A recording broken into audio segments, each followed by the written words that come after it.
we like to talk about your incredible and outstanding solo playing. Solo Playing, playing. yeah. Especially, um, Well, it's how much outstanding in prepared? that you're outstanding by yourself. I when mean, you play. amazing. I don't know, outstanding, but I'm definitely out. You're out there, Out you're there. out there standing. No, nothing, no clothes, naked. Right. So it's outstanding in that way for sure. But So in yeah, particular, how much prepared and how much improvised when you yeah. play polyphonic? Polyphonic. Well, I mean, Yeah. when you play solo, you play polyphonic because you have this space.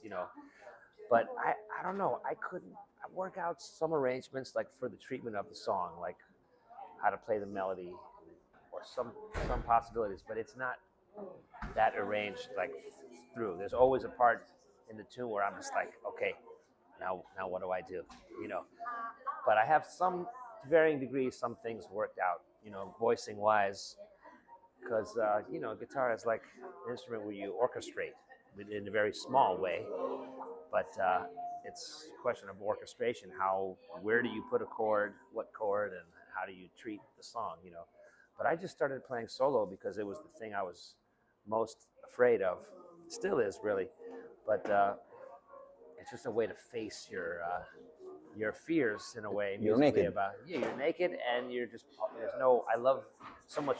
Why I love to play music is the social part of it, the conversation with people. I feel like I'm just hanging out with my friends, and we're just like talking about something. The song is the topic that we're talking about. So when you play by yourself, you're just talking about the song by yourself, and you have to try to think, well, I'm not alone. I'm with the song.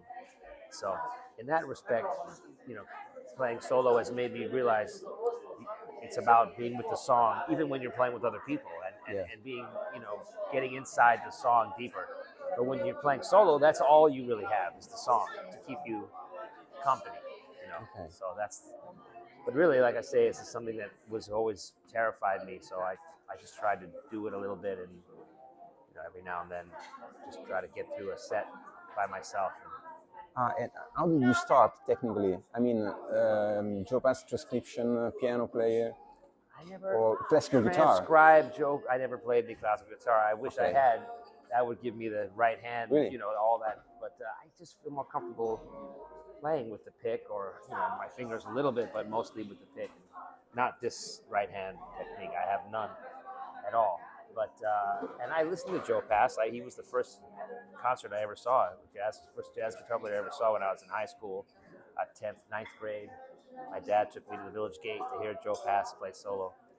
Wow. And but I got to say, when I started playing solo, he wasn't really so much of an influence as much as maybe the way Thelonious Monk played solo piano and other people. Jim Hall. I didn't hear him play solo all that much, but what he did, intros and stuff like that, it was his concept more so than the Joe Pass style. Just because Joe Pass does that to perfection, and that's. But Jim Hall didn't. He had more of a orchestrator's approach to playing solo, I think. And, no, I love Joe Pass, of course, and Kenny Burrell, beautiful solo concert, of course. Wes, there's a couple of solo Wes pieces, but George Van Epps? George Van Epps, I can't say I listened to him that much. That's a 7-string thing. Yeah. That's really a whole different. And the right hand is definitely finger based, But I can't say I studied Van Epps. I just try to play the way I normally play, just by myself. I try to voice things out and control the tempo, rubato, and when you're in time. And that's really the biggest challenge, to commit to playing a tempo or commit to playing no tempo, and have both things be strong and convincing, hopefully convincing. But it's definitely a work in progress, and it's a work that I don't work. It's not steadily progressing. I'll do a solo gig or something, and then I won't do it for months and months. So I practice that way, but practicing is not the same as going out in front of people and just trying to do it. Okay. It's hard. Psychological curiosity about your linear playing. You just thinking out harmony every time, or just flow around the harmony? I think of harmony. I think of the form of the song, and the form of the song has to do with moving harmony and where the song is moving. I look at every harmonic progression, whether it has a lot of chords or very few chords, many bars per chord or something, or many chords per bar.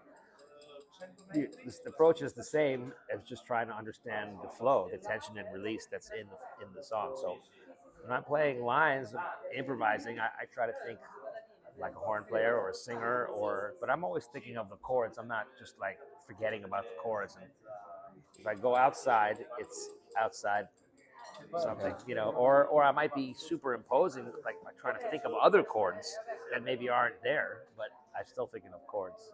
Because to me, lines come from voice leading, from harmony, and you just connect voice leading, melodic voice leading, or like what we call guide tones, the thirds and the sevenths that make the chords make the lines sound like chords. Like you can play a line and you can hear that it's over certain chords. I'm just trying to strengthen the relationship of being able to make a line give the illusion of harmony, And if you have 32 bars of F minor, okay, that's fine. But then you have to create tension and release within that F minor. Even modal playing like Coltrane and that group, they didn't just the one chord. They're playing up and down. There's flow. So you have to, even when you play on one chord, you have to think about tensions against the chord to create movements. Otherwise, you just sit there. I think it's a bad habit just to play on one chord and just not activate the sense of harmony, Well, I mean, if you don't think about activating or some kind of movement, you're just noodling on a chord you're just playing notes of a scale. It's almost like you're just pushing buttons, But yeah, there's a way to push the buttons that you're manipulating the ebb and flow, tension and release, Sure. So that's the challenge to me. So I like playing songs that are open and have space for one chord, and I like playing songs that also force you to follow a rigid movement. Something like Giant Steps is moving, it's changing keys every 2 beats. Different tonalities. So your line has to reflect the tonalities. There's no time for the whole scale. You have to play. Think about. I mean, I just think about melodies. And melodies that are harmonically, responsible or harmonically intentional. Certain intention for harmony. Okay. Just the last question. Sure. We have seen you always with the same guitar. Yeah. Well, I'm not about like most guitar players. I don't, go through phases with if I play this one for a while I have a connection with this instrument and it's just getting better. It's making me play it better the more I play it. I'm just trying to feel how to touch it, where the sweet spots are and stuff.